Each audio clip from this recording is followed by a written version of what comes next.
جس جگہ اسے مجھ سے اختلاف ہو رہا ہوتا نا وہ مجھے بتاتی، پھر ہم طویل بحث کرتے۔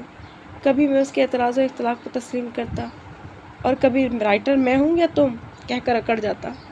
کبھی وہ مجھے قائل کر لیتی، کبھی میں اسے۔ ایگزام شروع ہونے کے وقت تک میں ناول کا پہلا چیپٹر مکمل کر کے دوسرا شروع کر چکا تھا۔ ایگزامز کے دوران بھی موقع نکال کر میں لکھتا رہا۔ اس میں کوئی شک نہیں تھا کہ میں ناول پر بے انتہا محنت کر رہا تھا۔ اس کے پیچھے میں نے اپنا آرام، سکون، اپنی نیند، سب کچھ قربان کر دیا تھا۔ پھر بھی اکثر مجھ پر منفی خیالات حملہ آور ہوتے جاتے۔ جس ناول کے پیچھے میں اتنی محنت کر رہا تھا اسے پبلش کون کرے گا؟ مجھے اچھا لگ رہا تھا، ودیا کو اچھا لگ رہا تھا، مگر کیا یہ کسی پبلشر کو بھی اچھا لگے گا؟ اپنی ہر بات جسے کرنے کی عادت تھی اس سے یہ منفی اور مایوسی بھرے خیالات بھی شیئر کیے۔ کیوں اچھا نہیں لگے گا؟ بالکل اچھا لگے گا۔ اسے برا کوئی ادب سے بے بہرا اور بدذوق شخص ہی قرار دے سکتا ہے، یا پھر اسے جسے تم سے کوئی ذاتی پرخاش ہو۔ میں اس کے جوشیلے انداز پر ہنس پڑتا تھا۔ تم تو یہی کہو گی ودیا کمال، اس لیے کہ تمہیں میرا لکھا کچھ بھی برا لگا ہی نہیں کبھی۔ مگر یہاں بات پبلشر اور ایڈیٹر کی ہو رہی ہے۔ بچوں کے میگزین میں چھپ جانا، 8-10 صفحات پر مشتمل افسانے کی اشاعت جس کی کل 10-12 ذرا نہیں چند مہینوں میں ہی شائع کروا لینا۔ ایک پورا ناول کسی ناشر سے شائع کروانے میں زمین آسمان کا فرق ہے۔ کون پبلش کرے گا؟ ایک غیر معروف اور نو آموز رائٹر کا ناول؟ اسے میرا تم یہ کہو گی کہنے والا انداز بہت برا لگا۔ اس کے چہرے سے صاف ظاہر ہو رہا تھا۔ ایک اچھے ایڈیٹر میں کیا خوبی ہونی چاہیے عمر حسن؟ میں اس کے سوال پر تعجب سے اسے دیکھنے لگا۔ نہیں پتہ؟ اچھا میں بتاتی ہوں۔ ایک اچھے ایڈیٹر میں صلاحیت ہونی چاہیے کہ کسی بھی تحریر کی صرف ایک سطر پڑھ کر اس کی اچھائی یا برائی کو جانچ لے۔ کسی بھی رائٹر کی صرف ایک تحریر کے ذریعے اس کے اندر کی تخلیقی صلاحیتوں کو ایویلیٹ کر لے اور اسیس کر لے اسے اس رائٹر میں کتنا دم ہے، کتنا آگے جائے گا۔ رائٹر کو خود اپنی تخلیق اور صلاحیت کے بارے میں جو کچھ نہ پتہ ہو اسے آگاہ کرے۔ اس میں تمام صلاحیتیں ہیں۔ تمہارے اندر کے رائٹر کو دریافت کس نے کیا تھا؟ میں نے۔ تمہیں سب سے پہلے یہ بات کس نے بتائی تھی کہ تم لکھ سکتے ہو؟ میں نے۔ جب تمہاری تخلیقی صلاحیتوں کے متعلق میری ججمنٹ غلط ثابت نہیں ہوئی تو تمہارے ناول کے متعلق کیسے ہو سکتی ہے؟ یہ ایڈیٹر ودیا کمال کا دعویٰ ہے کہ تمہارا ناول بہترین ہے۔ مجھے تمہاری پوری کہانی پتہ ہے، پھر بھی آگے پڑھنے کی اتنی بے قراری اور اتنی دلچسپی ہے۔ تم جلدی لکھو، میں جلدی پڑھوں۔ وہ سنجیدگی سے بول رہی تھی اور میں کہکا لگا کر ہنس رہا تھا۔ ایڈیٹر ودیا کمال کا دعویٰ۔ میں ہنس کر اسے اور چڑھا رہا تھا۔ مت کرو میرا یقین، ایک وقت آئے گا جب اپنے ہنسنے پر شرمندہ ہوگے۔ اور تمہاری اتنی بدتیسی کیوں نکل رہی ہے؟ کیا میں ایڈیٹر نہیں ہو سکتی؟ آنے والے وقت کا کیا کہہ سکتے ہیں؟ ہو سکتا ہے کسی روز میں کسی بڑے اخبار کی یا میگزین کے ایڈیٹر کی کرسی پہ بیٹھ جاؤں۔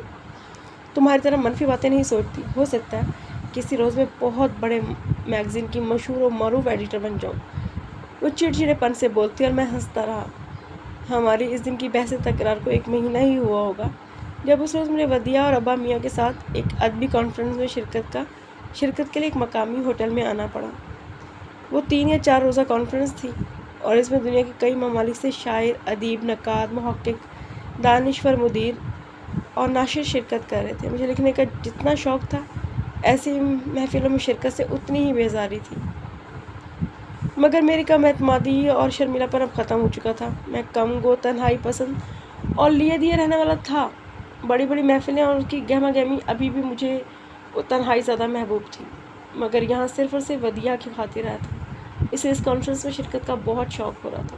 کن کن ممالک سے مندوبین شرکت کریں گے، کیسی کیسی دانشورانہ اور ادبی باتیں یہاں ہونے والی ہیں، اس کے لیے وہ پرجوش تھی۔ اب ہم اس کانفرنس کے منتظمین میں شامل تھے۔ اس کانفرنس کا کراچی میں انعقاد ان کے اور ان کے ساتھیوں کی بے مثال کاوشوں اور محنتوں کا نتیجہ تھا۔ میزبانوں میں شامل ہونے کے ناطے آج کی ادبی نشست مکمل طور پر ختم ہونے سے پہلے ان کی گھر واپسی ناممکن تھی اور ڈرائیور کو بھی اس کے ساتھ لازمی طور پر یہیں رکے رہنا تھا، اس لیے مجھے ودیا کے ساتھ آنا پڑا۔ رات کے وقت یہاں سے گھر واپسی اکیلے تو نہیں جا سکتی تھی میں تو بور ہونے کے لیے ذہنی طور پہ آمادہ ہو کر آیا تھا، مگر وہ جو بہت ذوق و شوق سے یہاں آئی تھی، گاڑے فلسفیانہ خشک اور طولانی مضامین سن کے اپنا سارا جوش بھول بیٹھی تھی۔ جو دانشور آ کر بولنا شروع ہوتے تو پھر جانے کا واپس نام ہی نہیں لیتے تھے۔ اس پر ستم مزید یہ کہ ان میں سے اکثریت حاضرین محفل پر اپنی قابلیت کے ٹھیک ٹھاک روب بٹھانے کی خاطر مشکل ترین الفاظ اور اصطلاحات کا غیر ضروری استعمال کر رہے تھے۔ ایک تو طوالت، اس پر مشکل الفاظ کی بھرمار۔ مجھے اور ودیع، ہم دونوں کو زبان و بیان کی سادگی اچھا لگتی تھی۔ تواضع و بناوٹ، مشکل الفاظ کا بے جا استعمال، خود کو ایکسپریس کرنا۔ مقصود ہے یا لوگوں کو امپریس کرنا۔ ہمیں وہی اہل قلم پسند آئے جو سادہ اہم فہم لفظوں میں اپنی بات خوبصورتی اور روانی سے کہہ جاتے تھے۔ اس وقت میں انڈیا سے آئے ایک معروف مصنف اپنا خطرناک حد تک خشک، بورنگ اور بے انتہا طویل مضمون پڑھنے اور حاضرین کو بور کرنے میں مصروف تھے۔ میں بیٹھا اونگ رہا تھا اور ودیع خوف زدہ شکل بنا کر ادھر ادھر پہلو بدل رہی تھی۔ پھر اپنی بوریت دور کرنے کے لیے اس نے اپنے برابر بیٹھے ایک انگریزی شخص سے گفتگو شنید شروع کر دی، ابتدا محتاط انداز میں، مگر جیسے ہی یہ جانا کہ وہ بندہ بھی طولانی مضمون سے اتنی کوفت محسوس کرا جتنی وہ خود، تو پھر ودیع کھل کر اپنے مضامین اور تقریر کی شان میں بے لاگ تبصرے پیش کرنے لگی۔ وہ ودیع کے شوخ جملوں اور برجستہ تبصروں پر خود ہنستا، اسے ملتے جلتے اپنے تبصرے پیش کرتا رہا، جبکہ میں بالکل خاموش بیٹھا تھا۔ وہ تقریباً 50-55 سال کا تھا اور اس کے چہرے کے تاثرات بتا رہے تھے کہ ودیع کی حاضر جوابی، بدلہ سنجی اور ذہانت اسے متاثر کر رہی۔ کون تھا وہ جو اسے متاثر نہ ہوتا؟ اسے لوگوں کو اپنا گرویدہ بنانا آتا تھا۔ میں بالکل خاموش تھا اور وہ دونوں اب تک مضامین اور تقاریر پیش کیے گئے مختلف دانشوروں کے بقیے اڑھنے میں مصروف تھے۔ میں نے 2-3 بار آہستہ آواز میں ودیع کو ٹوکا۔ ہمارے پاس نشستوں پر کچھ باادب افراد اس بے ادبی پر ودیع اور اس بندے کو خطرناک نگاہوں سے گھور رہے تھے۔ چلیں کچھ دیر کے لیے باہر چلتے ہیں، کافی پی کر آتے ہیں۔ اس بندے نے لوگوں کے گھورنے اور میرے ودیع کو مسلسل ٹوکنے پر یہاں سے باہر جانے کا منصوبہ بنایا۔ ہم تینوں کانفرنس ہال سے اٹھ کر باہر کافی پینے آ گئے۔ اتنی دیر میں وہ دونوں نہ جانے کن کن مضامین، دانشوروں کی شان میں کیا کیا ہرزہ سرائیاں کر چکے تھے اور ابھی تک آپس میں باضابطہ طور پر ایک دوسرے سے متعارف بھی نہیں ہوئے تھے۔ کافی قصے لینے کے دوران اس بندے نے ودیع سے اس کے متعلق پوچھا اور اس نے اپنا تصویری تعارف بھی کروایا۔ ودیع نے میری طرف دیکھا تو میں نے ودیع کے 10 منٹ طویل تعریف نامے کے جواب میں فقط ایک چھوٹا سا فقرہ، میں عمر حسن ہوں، گریجویشن کر رہا ہوں، کہہ دیا۔ ودیع نے اس تعارف پر مجھے گھورا۔ ان کے اس مختصر تعارف پر مت جائیے، یہ حضرت منہ سے کچھ بھی نہیں کہتے۔ سچی بات تو یہ ہے کہ اس وقت آپ مستقبل کے ایک عظیم مصنف سے تعارف کا شرف حاصل کر رہے ہیں۔ یہ ان دنوں اپنا پہلا ناول لکھ رہے ہیں اور یہ ناول ایک بیسٹ سیلر ہوگا، میں جانتی ہوں۔ اب جواب میں اسے گھورنے کی باری میری تھی۔ وہ ہم دونوں کے ایک دوسرے کو گھورنے پر ہنس پڑا تھا۔ پہلے ناول کے مکمل ہونے سے پہلے آپ کو مصنف کے عظیم ہونے کا کیسے پتہ چلا ودیع؟ اس نے محظوظ نگاہوں سے ودیع کو دیکھا۔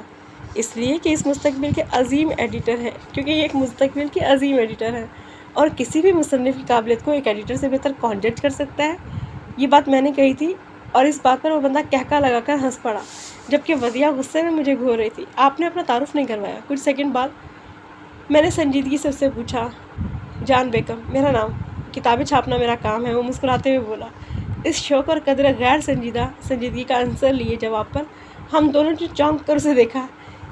JBM بکس کے نام سے لندن میں میرا پبلشنگ ہاؤس ہے۔ اس نے فوراً اپنی بات کی وضاحت بھی کر دی۔ اس وضاحتی تعارف کے بعد بظاہر میں اور ودیع ہم دونوں ایک دوسرے سے بھی زیادہ اچھی طرح سے اس کی طرف متوجہ ہو گئے۔ ہمارا مخاطب ایک پبلشر تھا اور ان دنوں ہم دونوں کو سب سے زیادہ جن افراد کو ڈسکس کرتے تھے نا، وہ پبلشر اور ایڈیٹرز ہی تھے۔ عمر کی کہانی اتنی اچھی ہے، لکھنے کا انداز اتنا بہترین ہے، مگر پھر بھی اسے لگتا ہے کہ نیا رائٹر ہونے کی وجہ سے اس کا ناول کو پبلش ہی نہیں کرے گا۔ آپ بتائیں، کیا آپ نئے رائٹرز کی کتابیں شائع نہیں کرتے ہیں یا ان کے غیر معروف اور نئے ہونے کی وجہ سے انہیں نظر انداز کر دیتے ہیں؟ ہماری اس روز کی باتوں کو بھی ابھی زیادہ دن نہیں ہوئے تھے کہ ہمیں لندن سے ایک اور پبلشر سے ملنے کا موقع ملا، تو ودیع نے میری نا امیدیوں، مایوسیوں کو ذہن میں رکھتے ہوئے انہیں دور کروانے کی خاطر اس بندے سے اس موضوع پہ بات کرنی تھی۔ لفاظی کے طور پہ تو اس بندے نے یہی کہنا تھا کہ ہاں، اگر نئے رائٹر کا کام اچھا ہو تو ہم ضرور شائع کرتے ہیں، مگر اس کا جواب قدرے مختلف تھا۔ ہم سال میں 1 یا 2 نئے رائٹرز کو ضرور متعارف کراتے ہیں، ظاہر ہے یہ ہمارا بزنس ہے، تو پہلے یہی جج کریں گے کہ نیا رائٹر کتنا پروموٹیبل ہے، اور جو پروموٹیبل لگ رہا اسے ہم پروموٹ کرتے ہیں۔ ہاں، رائٹرز کے پوائنٹ آف ویو سے دیکھیں تو یہ ضرور ٹھیک ہے کہ نئے رائٹرز کے لیے پہلی مرتبہ اپنی کتاب پبلش کروانا ایک بلکہ مشکل ترین کام ہے۔ آپ کو ریجیکشن کے لیے تیار ہونا ہوگا۔ بہت سی جگہ صرف نئے ہونے کی وجہ سے آپ کو نظر انداز کر دیا جائے گا۔ بہت سے بیسٹ سیلنگ آتھر سے اگر آپ پوچھیں گے تو آپ کو پتہ چل جائے گا کہ ابتدا میں ان کا کام کہاں کہاں ریجیکٹ ہوا تھا، مگر پھر بھی آپ کو ہمت رکھنی چاہیے، یہ یاد رکھنا چاہیے کہ ان تمام باتوں کے باوجود ہر سال ہزاروں نئے رائٹرز اپنی کتابیں پبلش کروانے میں کامیاب ہو جاتے ہیں، اور اگر آپ کا ناول اس قابل ہے تو وہ بھی ضرور پبلش ہوگا۔ میں تو اس کے اس مفصل جواب میں بالکل خاموش رہا، مگر ودیہ بے ساختہ بولی، اگر عمر کا ناول اس قابل ہوا کہ آپ کے پبلشنگ ہاؤس کے معیار پر پورا اترا تو کیا آپ اسے پبلش کریں گے؟ اس بات کو نظر انداز کر کے کہ عمر حسن ایک غیر معروف رائٹر ہے، اس طرح کی خود اعتمادی سے بھرپور بات ودیہ کمال ہی کر سکتی تھی۔ میں کبھی ایسا سیدھا اور صاف سوال کسی سے کر ہی نہیں سکتا تھا۔ وہ ودیہ کی برجستگی، حاضر دماغی اور بر وقت سوال کرنے پر کھل کر ہنسا۔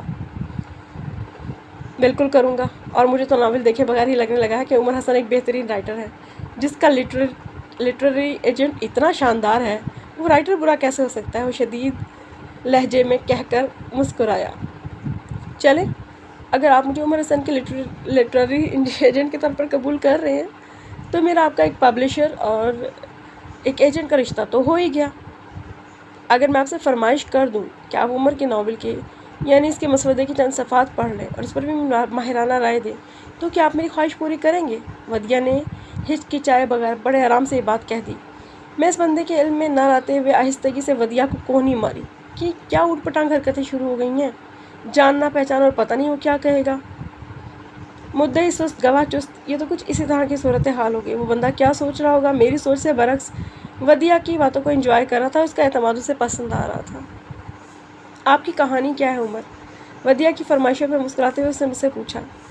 اب جب وہ یہ ذکر اس بندے سے چھیڑ چکی تھی تو مجھے بھی موضوع پر بولنا ہی پڑا۔ میں نے مختصراً اسے اپنی کہانی بتائی۔ کہانی پوری میرے ذہن میں تھی، میں نے کہیں بھی کوئی الجھاؤ میرے تھا ہی نہیں، آغاز سے اختتام تک میرے ذہن میں سب کچھ پوری طرح واضح تھا۔ کہانی تو بہت اچھی ہے، میرے خاموش ہوتے اسے سنجیدگی سے تبصرہ کیا۔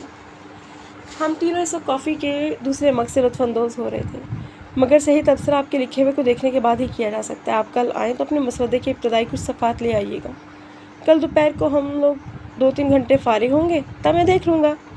وہ مجھ سے نہیں ودیہ سے متاثر ہوا تھا، مگر یہ غیر معمولی پیشکش صرف اس کی وجہ سے کی گئی تھی۔ میں اس صورتحال پر اندر سے جتنا بھی چڑ رہا تھا، مگر چہرے پر خوش اخلاقی سی مسکراہٹ لا کر میں نے سر ہلا دیا تھا۔ کیا ضرورت تھی تمہیں ایک انجان آدمی سے اس طرح کی فضول باتیں کرنے کی؟ ودیہ پر خفا ہونے کا موقع مجھے گھر واپس جاتے ہی راستے میں ہی مل گیا تھا۔ وہ بھی کیا سوچ رہا ہوگا؟ یہ پاکستانی کتنے فضول لوگ ہوتے ہیں، جاننا پہچان کے فری ہو جانے والے۔ اس میں فضول کیا عمر؟ میں نے اس سے کچھ مانگا تو نہیں ہے، صرف یہی کہا ہے کہ تمہارا مسودہ دیکھ کر اس پر ماہرانہ رائے دے دے۔ ہم نے اس سے صرف اس کی رائے مانگی ہے، اور کسی ماہر سے اپنے کام پر رائے لینا ہرگز فری ہونا نہیں کہلاتا۔ اس نے میری لان تان سنی، پھر مدبرانہ انداز میں سنجیدگی سے بولی، میری رائے تمہارے نزدیک مستند نہیں۔ ابا میاں سے اگر رائے لیں گے تو تمہارے نزدیک وہ تمہارے کام کے کو نقاد کے نہیں باپ کی نگاہ سے دیکھیں گے۔ رہ گئے ابا میاں کے واقف کار، ایڈیٹر اور پبلشر، تو ان سے رائے لینا تو تمہیں ایسا لگے گا تم سے رائے نہیں مانگ رہے بلکہ ابا میاں کے نام یا اس کے حق کو استعمال کر رہے ہو۔ لکھنے اور چھپنے کے معاملے میں تمہاری ناک اتنی اونچی ہے، ذرا سی بات پہ ناک کے مسائل کھڑے ہو جاتے ہیں۔ اس اونچی ناک کے ساتھ یہ پریشانی ہر پر ستاتی ہے کہ تمہارا لکھا ایڈیٹر اور پبلشر کے معیار پر پورا اترے گا یا نہیں۔ پریشانی تمہارے ذہن پر اتنی سوار ہے کہ تم یکسوں ہو کر لکھ بھی نہیں پا رہے ہو۔ میں پبلشنگ کے بزنس سے منسلک ایک ماہر اور قابل شخص جو یہ بھی نہیں جانتا کہ تم ابا میاں کی کیا لگتے ہو، فقط اس کی رائے معلوم کی تاکہ تمہاری ناک بھی سلامت رہے اور جو کچھ تم لکھ رہے ہو اس پر تمہارا اعتبار بھی قائم ہو سکے۔ گھر آتے ہی وہ میرے احتجاج کی پرواہ کیے بغیر میرے لکھے صفحات کو یکجا کرنے لگی۔ ایک غیر ملکی پبلشر کے سامنے اپنا کام پیش کرنا تھا، سو اسے پریزنٹیبل بنائے جانے کے لیے اس نے ان صفحات کو ٹائپ رائٹر پہ ٹائپ کیا۔ اس نے پہلا پورا چیپٹر یعنی ابتدائی 50 صفحات کو ٹائپ کر لیا۔ میں غصے میں بھرا اسے یہ تمام حرکات کرتے دیکھ رہا تھا۔ زیادہ غصہ مجھے اس بات پر آ رہا تھا کہ اسے مجھ سے اپنی باتیں منوانی آتی تھیں۔ میں جانتا تھا میں کل دل نہ چاہتے ہوئے اس کے ساتھ جاؤں گا، خود اپنے ہاتھوں سے صفحات جان بیگم کو دوں گا، اندر سے چاہے جتنا مرضی چڑا ہوا ہوں، جتنا مرضی غصہ آ رہا ہو، بس اس کی نگاہوں کو دیکھنے کی بس دیر ہوگی، صرف میرے لیے، صرف میرے خاطر، اور میں سارا کا سارا انکار بھول جاؤں گا۔ پھر اگلے روز ہوا بھی یہی سب کچھ۔ ہم اسے صرف اس کی رائے لے رہے تھے، کچھ مانگ نہیں رہے تھے، یہ بات میں بھی مانتا تھا، مگر بس پھر بھی اجنبیوں سے ایک دم بے تکلف ہو جانا مجھے برا محسوس ہوتا تھا۔ جان بیگم نے وعدہ کیا تھا کہ وہ کانفرنس کے آخری روز مجھے اپنی رائے سے ضرور آگاہ کرے گا۔